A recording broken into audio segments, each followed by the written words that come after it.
At the charity gala, my wife stood up and toasted her lover in front of 300 people. Said he was the man who truly knows how to treat a woman. I didn't make a scene.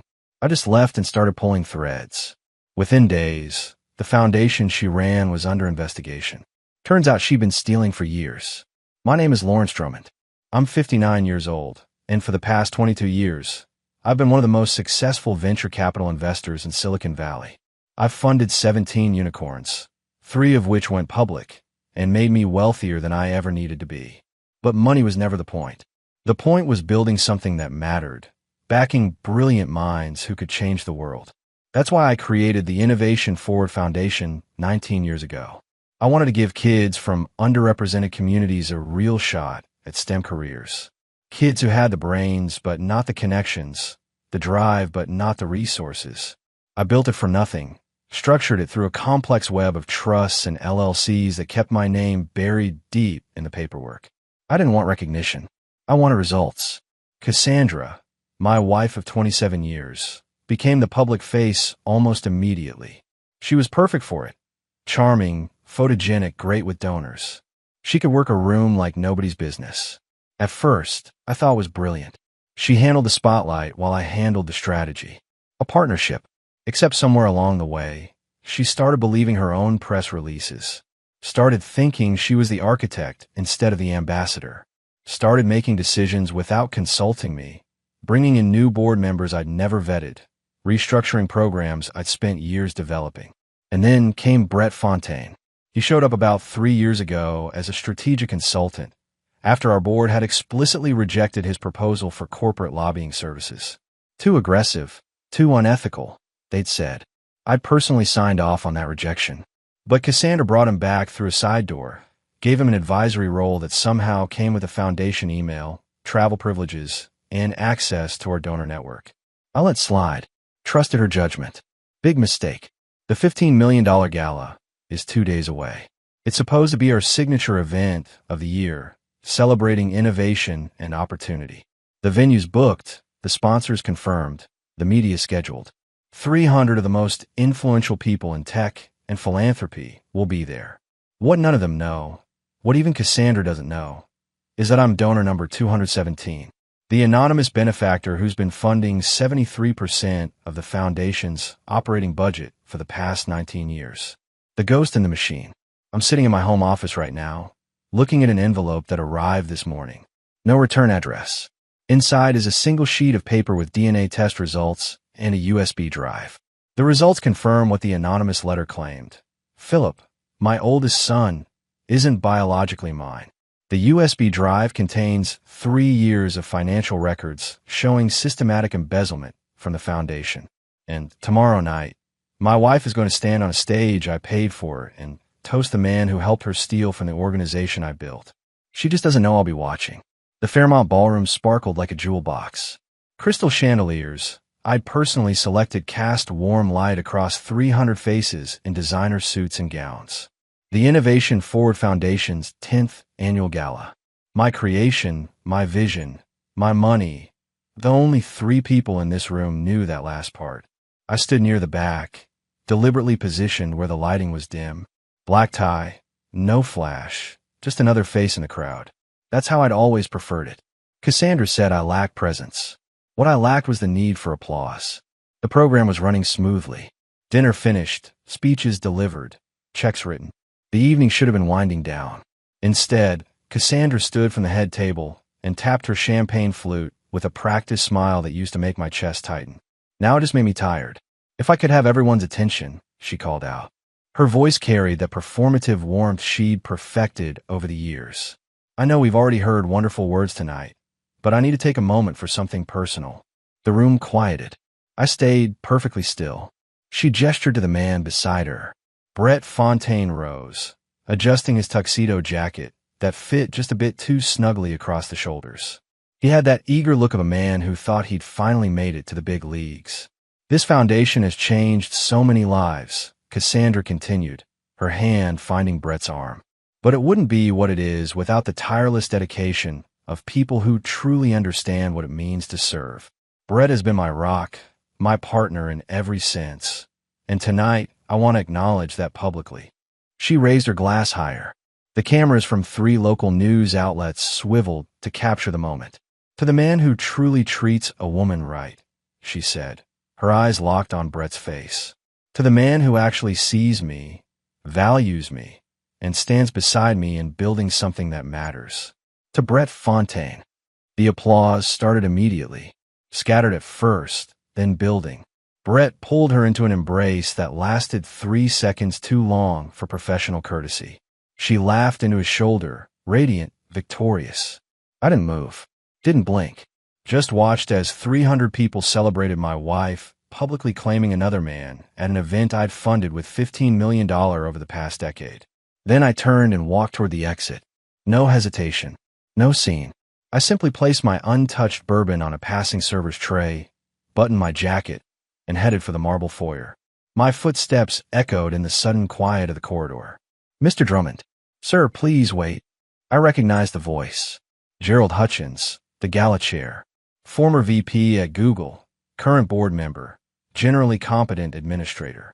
He came through the ballroom doors at a near run, his face pale despite the exertion. I stopped at the valet stand, but didn't turn around.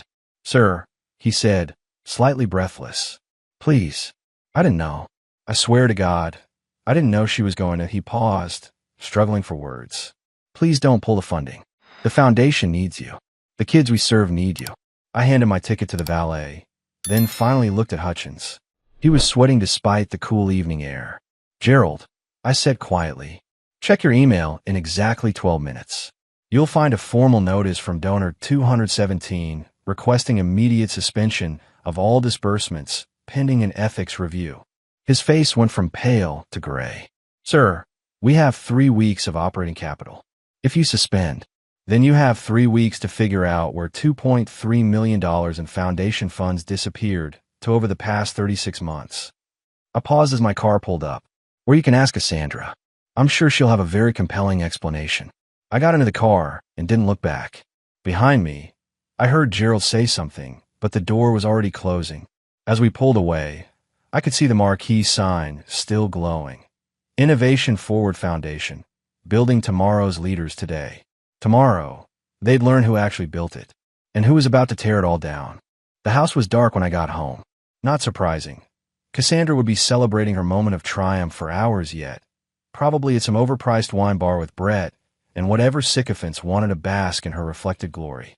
I parked in the circular driveway and sat for a moment, engine ticking as it cooled, looking at the place we'd built together 23 years ago. Correction, the place I'd built. She'd picked out furniture. Inside, I went straight to my study and locked the door. The wall safe behind the Rothko painting held what I needed. I pulled out the leather portfolio I'd been assembling for 6 months, ever since Tyler had mentioned something odd about foundation finances during a Christmas dinner conversation. Tyler, my youngest, 23, finishing his MBA at Stanford, sharp as they come. He'd been interning with a venture capital firm last summer and happened to review some of our foundation's public tax filings for a case study. Found discrepancies that didn't make sense. Equipment purchases that seemed inflated. Consulting fees that exceeded industry standards by 300%. I told him I'd look into it. What I didn't tell him was that I already had been, quietly, for 8 months before that. The portfolio contained everything. Bank statements showing wire transfers to shell companies in Delaware and Nevada. Brett Fontaine's real employment history, including a 4-year gap that turned out to be a stint in federal prison for securities fraud under his birth name, Brett Gilmore. Email chains between Cassandra and Brett discussing revenue opportunities and monetizing donor relationships. Invoices for services never rendered. And the DNA results, sitting on top like a cherry on a poisoned sundae. I'd suspected about Philip for years. The way Cassandra always changed the subject when I mentioned how different he looked from Melissa and Tyler. How she'd been distant that entire year before Philip was born. How she'd spent months visiting her sister in Boston when she was barely showing. The test confirmed it. Philip's biological father was James Ashworth, my former business partner at the venture firm. James, who died in a skiing accident in Aspen 15 years ago. James, who Cassandra had worked with closely during our early years, back when we were all young and hungry and stupid enough to think success came without consequences. Did she love him? Did she plan to leave me? I'd never know. James took those answers with him off that Black Diamond run. But Philip was his son, not mine. 28 years of birthdays, graduations, teaching him to drive, paying for Yale Law School. And none of it mattered because the fundamental premise was a lie. I should have been angry. Instead, I felt a strange sort of clarity. This wasn't about emotion. This was about structural integrity.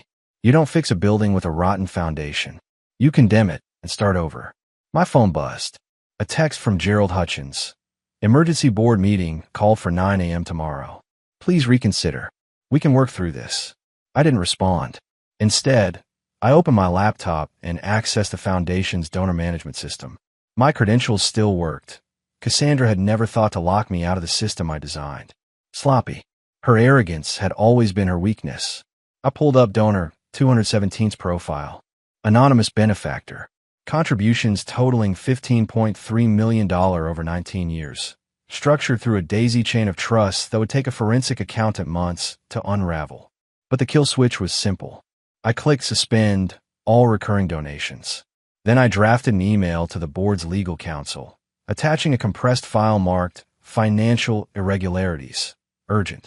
The file contained copies of everything in my portfolio. Everything except the DNA results. That revelation would come later, when it would hurt the most. The email sent with a soft whoosh. I poured myself 2 fingers of Macallan and walked to the window. The city lights stretched out below, millions of people living their lives, completely unaware that in this house, in this moment, I was systematically dismantling everything my wife thought she'd built. She'd wanted the spotlight, wanted the applause, the accolades, the public adoration. Fine. Let her have it. Let her stand in that light while I removed every support beam beneath her feet. By morning, the board would know. By afternoon, the media would be circling. By next week, federal investigators would be asking questions about those shell companies. And Cassandra would finally understand that the man she'd dismissed as boring, as too calculated, as lacking spontaneity, that man had been 10 steps ahead the entire time. I raised my glass to my reflection in the window. To the architect, I said quietly, the one nobody saw coming. The emergency board meeting started without me. I watched it remotely from my home office, camera off, microphone muted. Just another anonymous participant in the video grid. They didn't know I was there. They never did. Gerald Hutchins looked like he'd aged 5 years overnight. His tie was loose, hair uncombed, reading glasses sliding down his nose as he shuffled through printed documents. The conference room at Foundation headquarters was packed. All 12 board members present, plus legal counsel and the CFO, Amanda Price. Let's get straight to it, Gerald said, his voice rough. At 11:47 last night, donor 217 suspended all funding indefinitely. This represents 71% of our annual operating budget. The room erupted. Questions overlapped, voices rising in panic.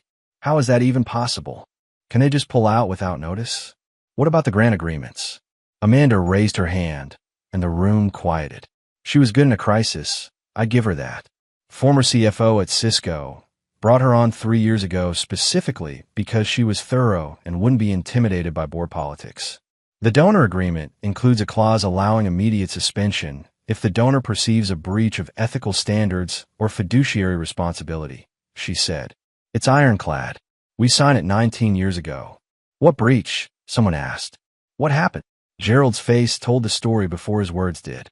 Donor 217 also sent a package to our legal counsel.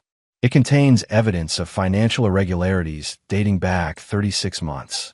Shell companies receiving foundation funds. Inflated invoicing. Possible embezzlement. The silence was absolute. How much are we talking about? A board member asked quietly. Preliminary review suggests $2.3 million. More silence. Then chaos. I watched Cassandra's face in the video feed. She joined from home, hair perfect despite the early hour, sitting in what used to be her shared office. She looked confused, then alarmed, then calculating. I could practically see her mind working, trying to figure out how to spin this. This is clearly a misunderstanding, she said, her voice smooth. Our accounting has always been transparent. If there are questions about vendor payments, I'm happy to. The package includes email communications between you and Brett Fontaine, Amanda interrupted. Cold, factual, discussing, quote, maximizing revenue extraction and creative fund allocation. Your words, Mrs. Drummond. Cassandra's face went very still. I'd like to speak with legal counsel privately, she said. That's not how this works, Gerald replied. We're past private conversations. The donor has demanded a full forensic audit. We've retained Morrison and Associates to conduct the review. Who is donor 217? Someone asked. Can't we just talk to them directly? Explain the situation. The donor wishes to remain anonymous, Gerald said. That's part of the original agreement. I almost smiled. Almost. My phone buzzed. A text from Tyler. Dad, what the hell is happening? Melissa just called me freaking out. Mom's foundation is imploding on Twitter. Then Melissa, Dad, please call me. I can't reach Mom. People are saying she stole money. Then, finally, the one I've been waiting for. Dad, this is Philip. We need to talk. Something's wrong. Philip, my son who wasn't my son. The oldest, the achiever, the one who'd follow my footsteps into finance and deal-making. The one who looked nothing like me because he wasn't mine. I should call him back. Explain. Prepare him for what was coming. Instead, I opened my email and found the message I drafted 3 weeks ago. The one addressed to all 3 of my children. The one that started with, there are things you need to know about your mother and me. My finger hovered over the send button. Not yet. This particular bomb needed better timing. Let the foundation collapse first. Let Cassandra scramble to control the narrative. Let her call in favors and try to paint herself as the victim. Let her exhaust every play in her playbook. Then, when she thought she'd weathered the worst of it, when she'd managed to convince people it was just accounting errors or overzealous prosecutors or a misunderstanding, that's when I'd tell the children the truth. All of it. On the video call, Gerald was reading a prepared statement. Effective immediately, Cassandra Drummond is placed on administrative leave pending the results of the forensic audit. All foundation credit cards and accounts are frozen. Brett Fontaine's contract is terminated, and we're referring his file to federal prosecutors. Cassandra's face filled the screen. You can't do this. I built this foundation. I've given 5 years of my life. You've given nothing, Gerald said quietly. And we're starting to understand exactly how much nothing you gave while taking everything else. The meeting adjourned. Screens went dark. I sat in my study, watching the morning light creep across my desk, and allowed myself one small moment of satisfaction. Phase 1, complete. The media feeding frenzy started at noon. By 1 p.m., 3 news vans were parked outside Foundation headquarters. By 3 p.m., Cassandra's face was on every major news site between San Francisco and New York. Tech philanthropist accused of embezzlement. Foundation executive under investigation for fraud. $15 million charity, scandal rocks, Silicon Valley. I watched it unfold from my study, 3 monitors showing different news feeds simultaneously. CNN had dug up Brett's prison record within hours. A reporter from the San Jose Mercury News had already connected the Delaware shell companies to Cassandra's maiden name. The Wall Street Journal was running a timeline of suspicious transactions. They were doing my work for me, and they didn't even know it. My phone buzzed constantly. Texts, calls, emails from colleagues, former business partners, people I hadn't spoken to in years. Everyone wanted to know if I'd heard about Cassandra, if I was okay, if there was anything they could do. I ignored them all except one. Daniel Park, my oldest friend and a federal prosecutor in the Northern District. We'd known each other since Stanford, had stayed close through 3 decades of diverging careers. He texted, "Coffee? I'm buying." We met at a quiet cafe in Los Altos, far enough from Palo Alto that we wouldn't run into anyone from the tech world. Daniel looked tired. He always did. Prosecuting white-collar crime aged you in dog years. "This is your doing," he said, not as a question. "The embezzlement is her doing. I just made sure people found out about it." Daniel stirred his coffee slowly, considering. "How much evidence do you have?" "Enough to convict. Bank records, emails, wire transfers, testimony from vendors who were paid kickbacks. And that's just the financial side. There's more." I pulled out a USB drive and slid it across the table. Brett Fontaine served 4 years for securities fraud under the name Brett Gilmore. Cassandra knew about his record when she hired him. There are emails discussing how to hide his background from the board. Daniel pocketed the drive without looking at it. You know I can't officially accept this from you. Good thing we're just having coffee then. He smiled slightly. She's going to lawyer up. Probably already has. Let her. Discovery is going to be fascinating. Doug, I need to ask you something, and I need you to be straight with me. Daniel leaned forward. Is this about the money, or is this about the affair? It's about the truth, I said.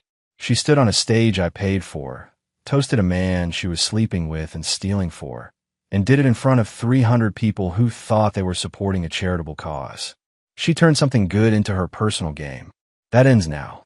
You could have just divorced her quietly. Quietly doesn't fix what she broke. Those shell companies, that missing money, it should have been going to STEM scholarships. Instead, it paid for Brett's lifestyle and Cassandra's delusions of grandeur. Daniel was quiet for a long moment. The kids know. As of yesterday. Philip, Melissa, and Tyler.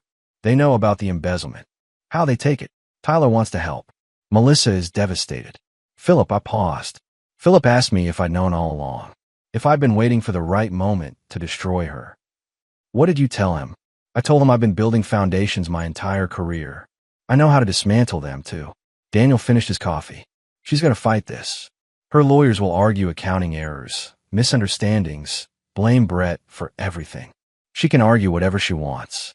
The evidence doesn't care about her narrative. And when the press comes after you, when they start asking why the mysterious donor 217 pulled funding the same night she gave that toast, when they connect you to this, then I'll tell them the truth. I'm the man who built the foundation she destroyed. I'm the donor who watched his money get stolen. I'm the husband who was publicly humiliated. And I'm the one who made sure there were consequences. Daniel stood to leave. For what it's worth, I think you're doing the right thing. She needs to answer for this. It's not about what I think she needs. It's about what those kids we were supposed to help deserved. They deserved better than having their future stolen by someone's ego and greed. That evening, Cassandra finally came home.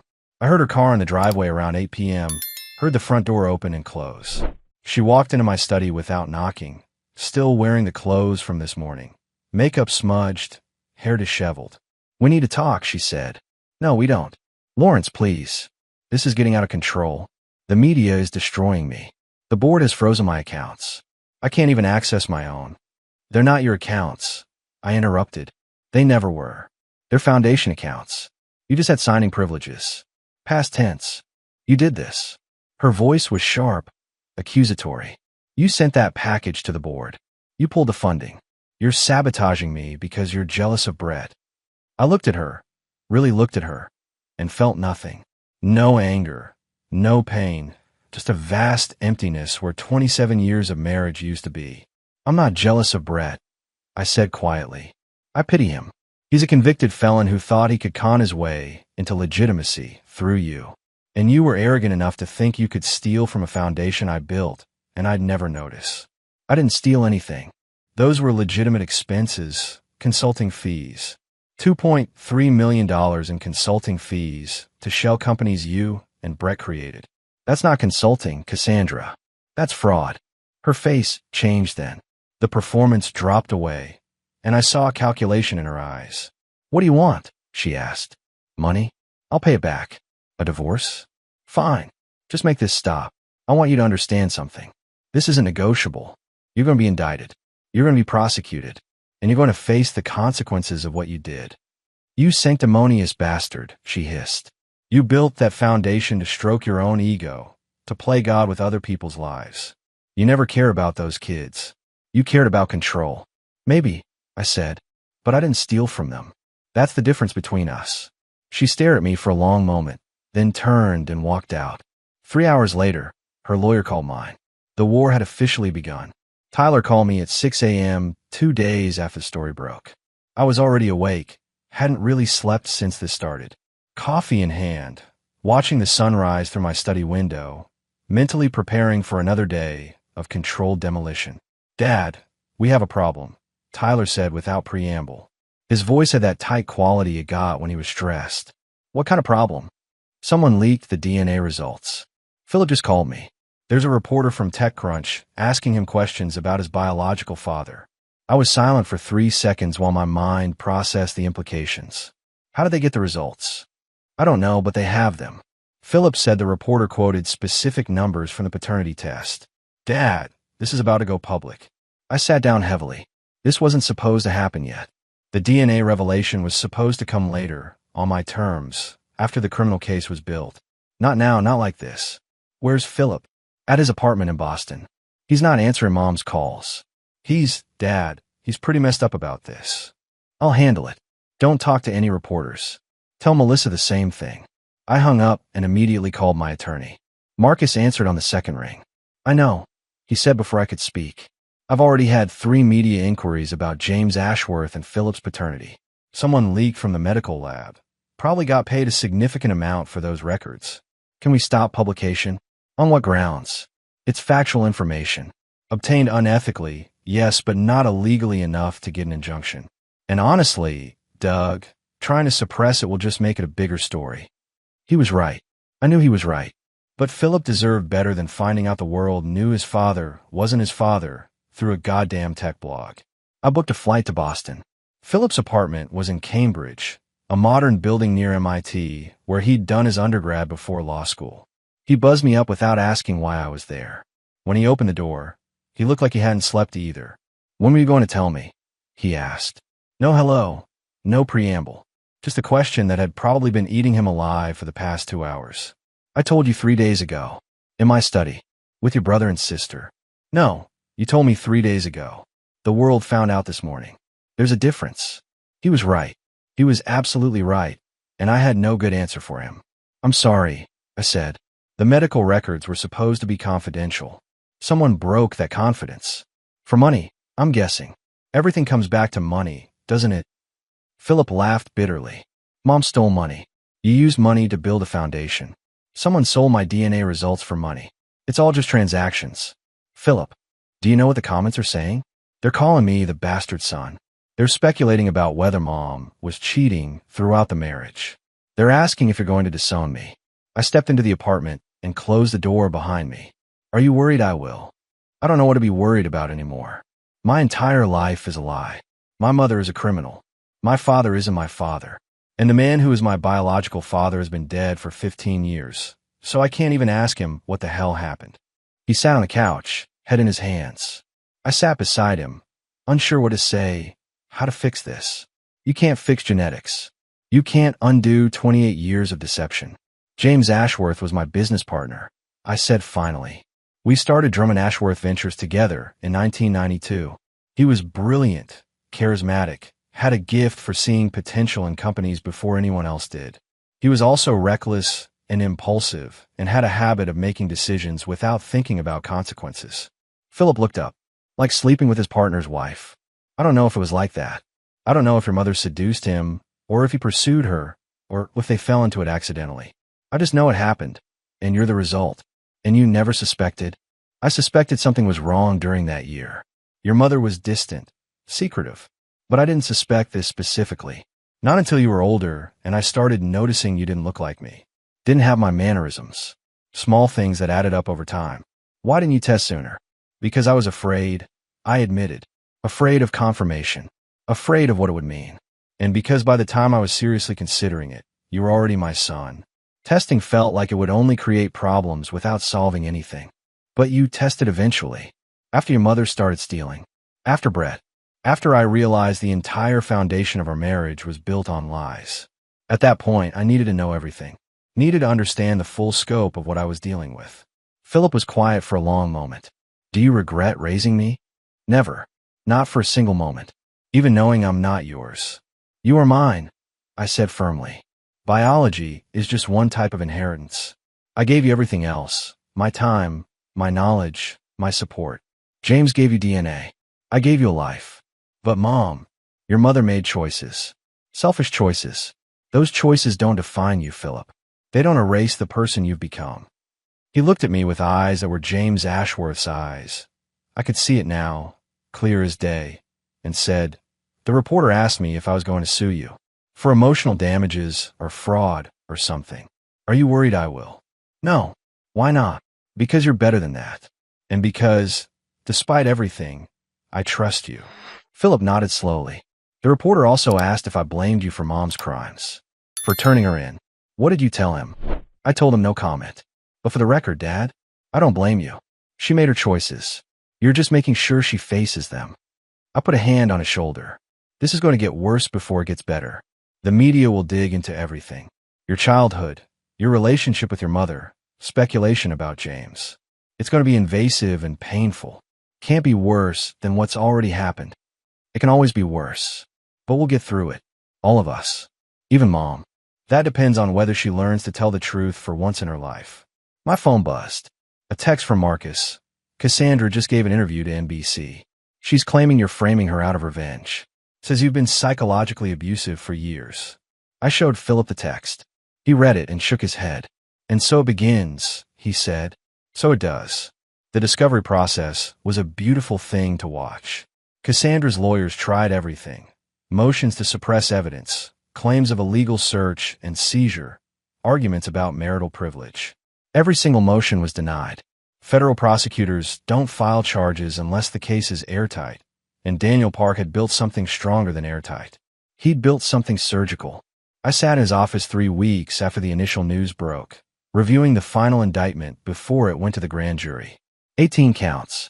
Wire fraud, mail fraud, money laundering, tax evasion, conspiracy to defraud a charitable organization. She's looking at 20 years if convicted on all counts, Daniel said, sliding the document across his desk. What's the realistic sentence? 8 to 12, probably. If she pleads guilty and shows remorse, maybe 6. But Lawrence, I need to ask you something. Are you prepared for what comes next? What do you mean? Her defense is going to center on you. They'll paint you as a controlling husband who orchestrated this entire investigation out of jealousy. They'll argue you manipulated the foundation's finances to frame her. They'll drag your name through every kind of mud they can find. Let them try. I'm serious. They're going to subpoena your personal emails, your financial records, your therapy notes if you've ever been to a therapist. They'll interview your colleagues, your friends, anyone who might say something that supports their narrative. Daniel, I've spent 35 years in venture capital. I've survived hostile takeovers, competitor espionage, and SEC investigations. Whatever her lawyers throw at me, I've seen worse. He nodded slowly. Okay, but what about the kids? They're going to be called to testify. Both sides will want them. That made me pause. Can we avoid that? Not likely. They're witnesses to the family dynamic, to Cassandra's behavior, to the foundation's operations. Philip worked there one summer during law school. Melissa volunteered there for 2 years. Tyler's business case study identified some of the financial irregularities. They're all relevant. I thought about Philip, still processing the revelation that I wasn't his biological father. Melissa, who'd cried for 3 days straight when she learned about her mother's crimes. Tyler, who'd thrown himself into helping build the case, because action was the only way he knew how to cope. We'll handle it, I said. They're stronger than Cassandra thinks. Speaking of strength, Daniel said, pulling out another folder. We found something else. Want to see it? He opened the folder.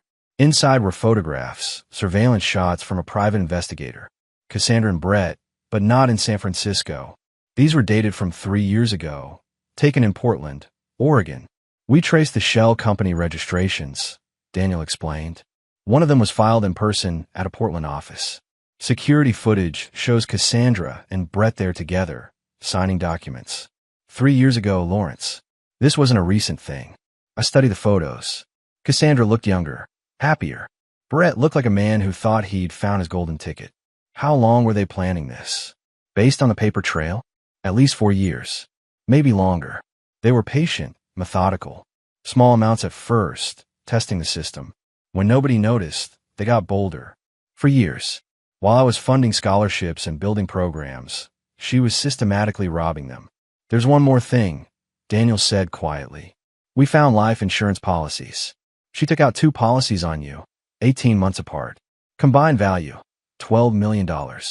You're listed as unaware of the policies. The room went very cold. Are you suggesting? I'm not suggesting anything. But the FBI has flagged it as suspicious. 2 large policies, neither disclosed to you. Both purchased during the same period. She was embezzling funds with Brett. It's a data point. She wouldn't. Wouldn't she? Lawrence, this woman stole from sick kids. She lied about her son's paternity for 3 decades. She's capable of more than you think. I sat back in my chair, processing. The policies could be innocent. Wealthy spouses often carried insurance on each other. Or they could be something darker. Planning for a future where I wasn't in the picture anymore. What do we do with this information? Right now?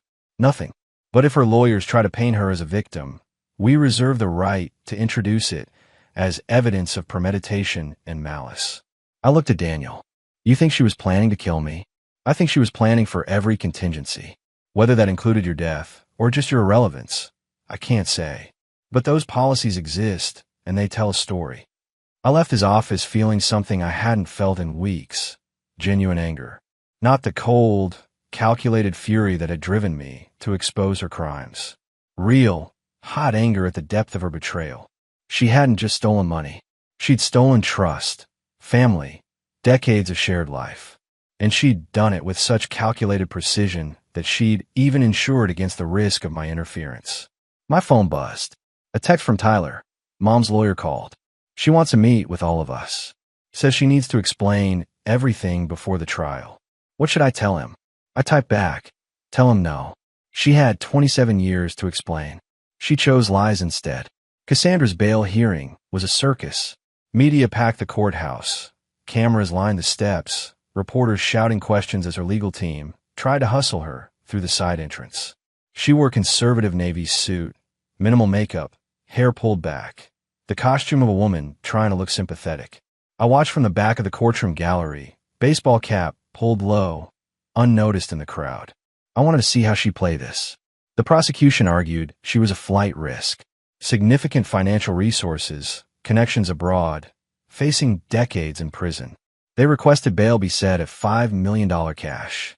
Her lawyer countered that she was a pillar of the community, a dedicated philanthropist, a mother of 3 who devoted her life to public service. Flight risk was absurd. She had roots here, family, obligations. The judge, a stern woman in her 60s named Patricia Holbrook, looked unimpressed. Mrs. Drummond, Judge Holbrook said, "You're accused of stealing $2.3 million from a charitable foundation dedicated to helping disadvantaged children. The evidence appears substantial. Why should I believe you'll appear for trial?" Cassandra stood, and I could see her lawyer wince slightly. He hadn't wanted her to speak. "Your Honor, I understand how this looks. But I swear to you, I never intended to harm anyone. Those funds were legitimate expenses, administrative costs that got miscategorized. My husband," her voice faltered perfectly, "my husband is a controlling man who's using this situation to destroy me because I wanted a divorce." There it was. The victim narrative. "These charges have nothing to do with marital disputes," Judge Holbrook said dryly. "They have to do with 18 felony counts of fraud and embezzlement. But, Your Honor, he's the one who filed the complaints. He's the one who turned over private financial records. This is a vendetta, not a prosecution. Mrs. Drummond, that's enough. Bail is set at $3 million cash or bond. You'll surrender your passport immediately. Electronic monitoring is mandatory. Next case." The gavel came down.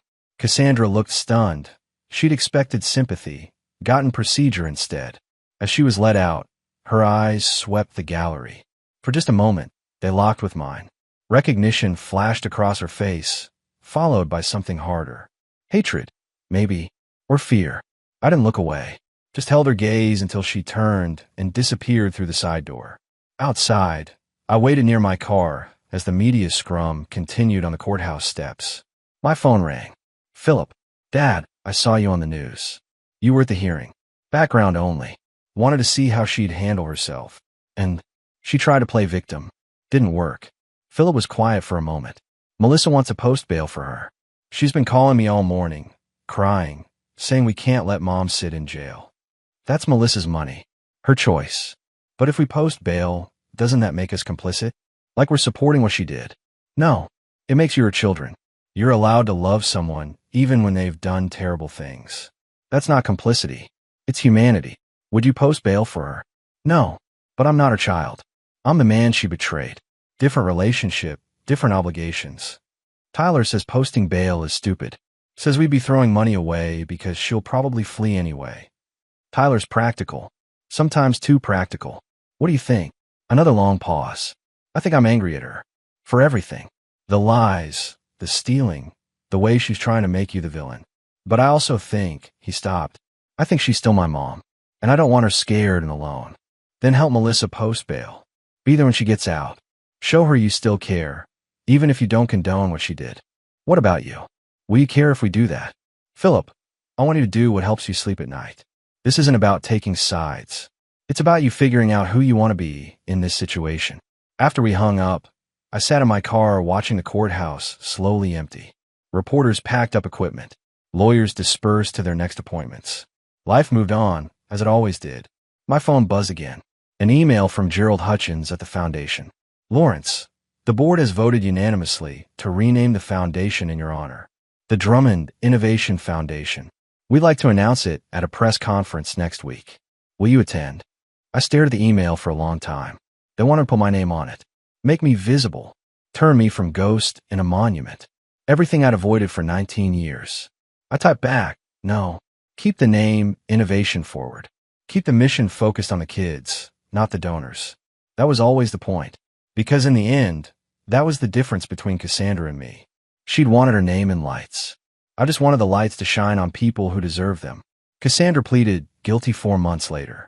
Her lawyers had run out of motions, out of strategies, out of ways to spin the evidence into something defensible. The deal was 7 years in federal prison, restitution of $2.3 million plus interest, and permanent ban from any nonprofit board or charitable organization. Brett took a separate deal, 10 years, cooperating witness against Cassandra in exchange for reduced sentencing recommendations. Honor among thieves, apparently, only lasted until the first plea offer arrived. The sentencing hearing was brief. Cassandra made a statement, carefully worded, lawyer approved, expressing regret without actually admitting fault. Judge Holbrook looked unimpressed and handed down the sentence without modification. I didn't attend. Neither did Philip, Melissa, or Tyler. We'd said our goodbyes in our own ways. Philip had visited her once in custody, come home afterward, and said he told her he loved her, but couldn't support what she'd done. Melissa had written a letter that she never sent. Tyler simply moved forward, which was his way of coping. The foundation restructured under new leadership. Gerald Hutchins stayed on his chair, Amanda Price as CFO. They implemented financial controls that would make embezzlement virtually impossible. Within 8 months, donor confidence had returned. Within a year, we'd exceeded our previous funding levels. Philip and I had dinner once a month now. We didn't talk about biology or paternity, or James Ashworth. We talked about cases he was working on, investments I was considering, life moving forward. He was my son in every way that mattered. DNA didn't change that. The divorce was finalized while Cassandra was in custody. She signed the papers without contesting. I kept the house, the investments, everything I built. She kept nothing because she'd earned nothing. I never went back to that ballroom. Never attended another gala. Instead, I funded scholarships quietly, anonymously, the way I always had. Let others take the credit. Let the spotlight shine on the kids who deserved it. Some men build empires and put their names on buildings. I'd learned a different lesson. The strongest foundations are the ones nobody sees until something tries to destroy them. And mine had held firm. The coffee shop in Palo Alto was quiet on a Tuesday morning. I sat in my usual corner booth, laptop open, reviewing quarterly reports from the foundation. Enrollment in our STEM programs was up 43%. Scholarship applications had tripled. The scandal, ironically, had brought attention to the cause. Tyler slid into the booth across from me, coffee in hand. He'd finished his MBA and was working a clean energy startup I'd helped fund. Sharp kid. Practical. He'd get far.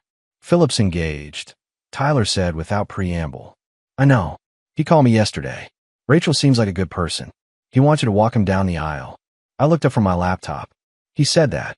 Well, he said Dad should give me away if he's willing. Those were his exact words. Something in my chest loosened slightly. Tell him I'd be honored. Melissa joined us 5 minutes later, fresh from a morning yoga class. She'd moved back to California, was working in educational technology, seemed healthier than she'd been in years. Mom called me yesterday. Melissa said, quietly. We both looked at her. From prison. Tyler asked. Yeah, she wanted me to visit. Said she's been in therapy, working through things, wants to apologize properly. Are you going? I asked. I don't know. Maybe. Eventually. Melissa stirred her latte slowly. She's still my mom, even if she did terrible things. That's fair, I said. You don't have to decide today. We sat in comfortable silence for a moment.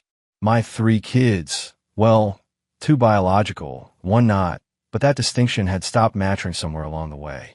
They were who they'd always been. Mine. The foundation wants to do a 20-year anniversary event, I said, changing the subject. Gerald's pushing for something big. Donor recognition, media coverage, the whole thing. Are you going? Melissa asked. Probably not. Never been my style. Dad, Tyler said, leaning forward. You built that foundation. You saved it when Mom tried to destroy it. You don't have to hide anymore. I'm not hiding. I'm just choosing where I stand. And where's that? I closed my laptop and looked at my children, strong, smart, resilient despite everything they'd been through. Right here, I said, with the people who matter. Everything else is just noise. Tyler smiled. Melissa reached over and squeezed my hand. And for the first time in a very long time, I felt something close to peace. The foundation would continue. The scholarships would get funded. Kids who needed opportunities would get them. And my name would stay where it had always been, in the background, supporting the structure, invisible but essential. Some legacies are measured in buildings and monuments. Others are measured in lives changed, futures built, foundations that hold firm when everything else collapses. I'd chosen the second path, and I'd do it again.